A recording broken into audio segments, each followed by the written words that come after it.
집으로 돌아가는 길 옆엔 바짝 말라버린 코스모스 잎들이 얼씬연스럽게 불어대는 바람에 나풀거리고 있었다.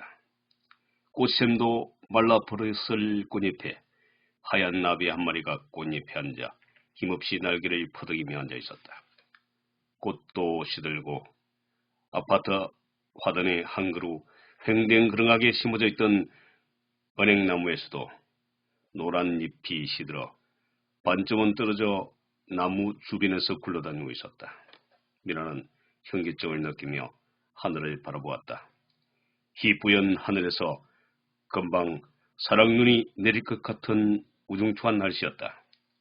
그날 저녁엔 체린의 저녁만 겨우 챙겨주고 일찍 잠자리에 들었다. 민수는 아직 돌아오지 않았다.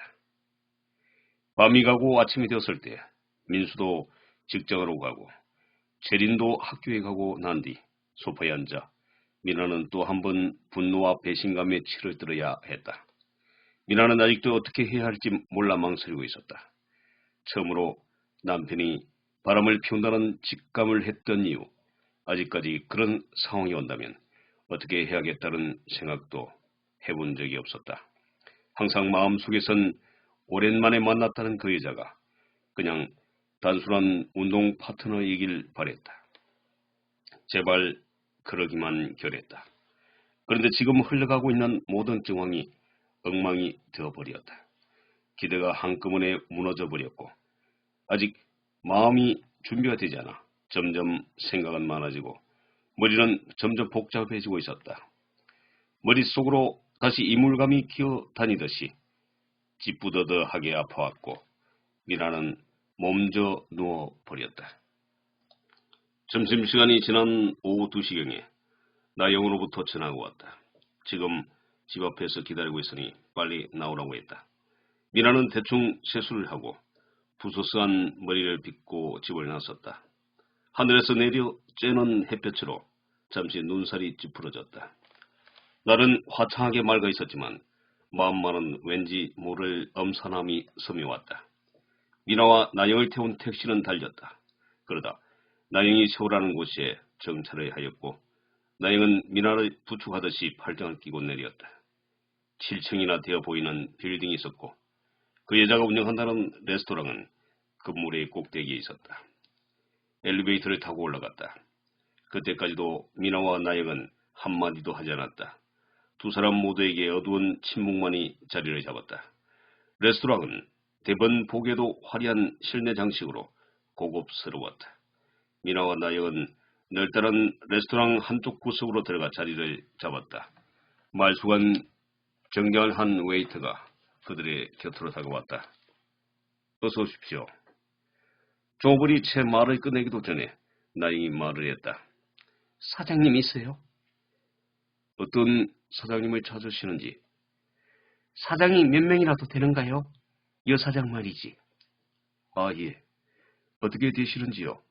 사장님은 지금 사장실에서 손님과 함께 계신데. 예, 좀 아는 사람이에요. 중요한 일로 좀 뵙겠다고 말씀드려 주세요. 알겠습니다. 잠시만 기다려 보십시오.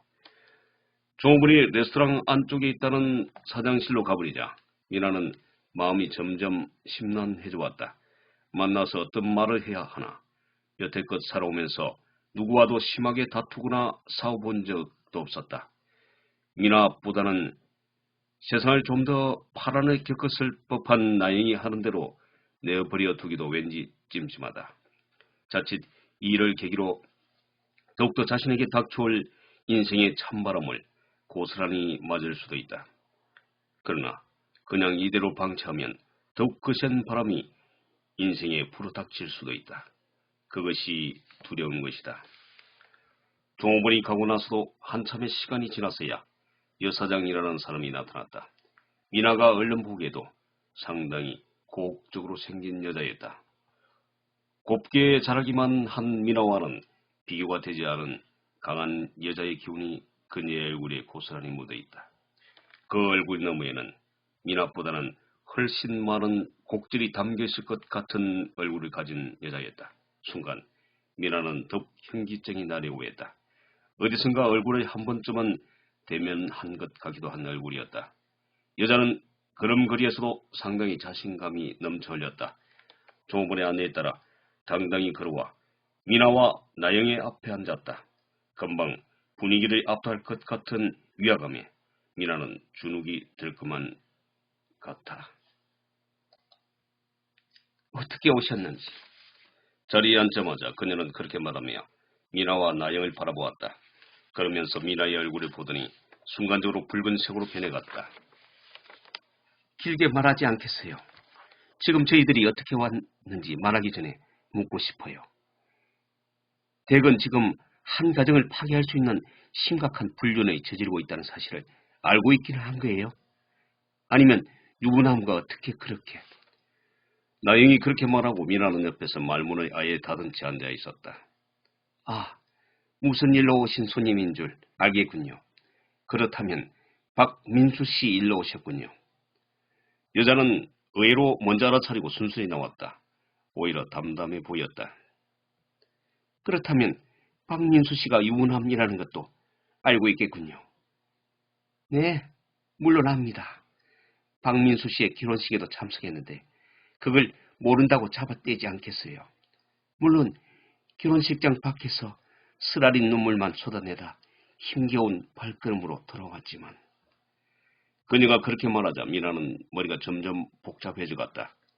언젠가 본 적이 있었다는 생각이 들었는데 그렇다면 언제 대면했단 말인가. 남편에게 여자가 있었다는 사실은 애초부터 알았지만 그건 결혼 전에 다 정리되었다고 생각했다. 하지만 결혼식에까지 쫓아와 울고 왔다면 그건 보통 사연은 아닐 것이다. 뻔뻔스럽게 그렇게만 말할 건가요? 유부남을 만나서 그런 불륜을 저질렀다는 사실을 그저 그렇게 애둘러서 말하지 말고 바로 실토하지는 못할 망정. 그런데 당사자는 가만히 있는데 왜 댁이 자꾸 나서서 말하는 거예요? 아무튼 좋습니다. 그래요, 다 말할게요. 그래요, 댁의 남편과 나는 첫사랑이었어요.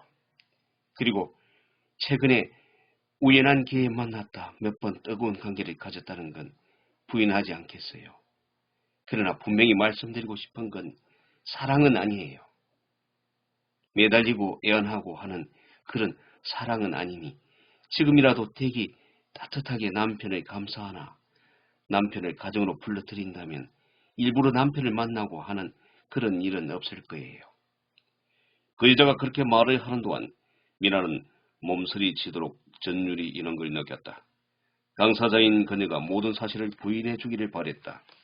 그런데 당사자가 그렇게 모든 사실을 순순히 자백하니 오히려 붕괴해지기보다는 자신이 한없이 초라해지고 작아지는 기분이었다. 그러한 미나의 여중을 알아차린 나영이 이는 뻔뻔한 여자야 라고 소리치며 테이블에 물잔을 그 여자에게 쏟아부었다. 그녀는 손수건을 꺼내 닦을 생각도 않고 그냥 샤워하는 듯이 손으로 가볍게 머리를 쓸어올리며 말을 계속해갔다. 저도 첫 남편과 이혼할 때 여자 문제로 헤어졌어요. 그러나 지금 생각해보면 후회가 되는 거 있죠. 애기도 남편에게 두고 나왔어요. 남편이 싫어지니 애까지 싫어지는 거 있죠. 그런데 세월이 지나가다 보니 제 자신이 어리석었다는 생각이 들었어요. 두고 온 자식은 마치 상처로 살이 뜯겨져 나간 분신처럼 아픔으로 느껴졌어요. 내가 다시 그 시절로 다시 돌아간다면 아마 맞바람을 피웠을 거예요. 그것도 완벽하게. 물론 댁은 지금의 상황으로 들으면 기분이 나쁠 테지만. 유부남과 불륜을 저지른다면 아직 법이 용납하지 않는다는 사실을 댁도 알 거 아냐. 콩밥을 한번 먹어보겠다는 거야 뭐야. 나영은 흥분하여 그렇게 말하자 그녀는 태연하게 고개만 가만히 끄덕였다. 차라리 마음대로 해보라는 식의 표정이었다. 미나는 그 여자의 말을 나름대로 정리하기 시작했다. 이 여자는 벌써 그 나이에 많은 곡절을 겪었음이 분명해 보였다. 그러나 우선 이 상황을 정리를 하고 대처를 해도 늦지 않을 것처럼 느껴졌다. 같이 동행했던 나영이 어떻게 해보자고 했지만 그녀의 팔을 붙잡고 힘없이 자리를 떴다. 법적 대역을 한다면 그것은 이미 민수와의 모든 관계의 끝을 의미한다. 그리고 셰린이에게도 씻을 수 없는 상처를 남길 것이다. 모든 것이 두렵기만 하였다.